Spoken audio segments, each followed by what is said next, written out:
Ja, het is overal al in het nieuws geweest, maar vandaag is jullie laatste optreden. Ja, het is voor ons een beetje vreemd voelen. Die kom je hier en denk, ja, dit is het laatste optreden, maar toch wel heel spannend, heel leuk. Veel publiek en we hebben een hele mooie dag uitgekozen. Dus ja, het is niet anders. Nou zijn er heel veel grote artiesten die komen dan na een jaar of 10 weer terug, dat doen jullie dus niet? Nee, het is nu echt het einde. Dat doet de deur dicht, zeggen Dit ze. was het einde. Waarom stoppen jullie ermee? Nou ja, kijk, we zouden een paar jaar geleden wel stoppen. En ja, we hebben nou ook andere dingen, zijn we mee bezig. Happy heeft haar eigen leven en ik heb mijn leven.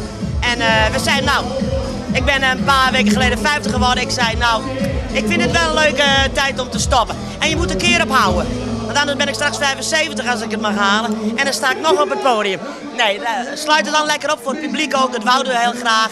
En we maken er gewoon ons eigen feestje van. Hoe lang hebben jullie in totaal samen opgetreden? Al met al is dat 30 jaar lang geweest. En dan op en af. Hè.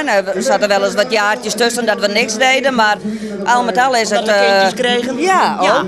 Maar het is 30 jaar geweest. Wat is nou in die 30 jaar het mooiste wat je met elkaar hebt meegemaakt? Oh, dat zijn een heleboel dingen. Maar het is ons vaker gevraagd. En het is toch wel dat de eerste single uitkwam, Ik lig op mijn kussen. En wij waren nuchtere vrouwen uit Friesland.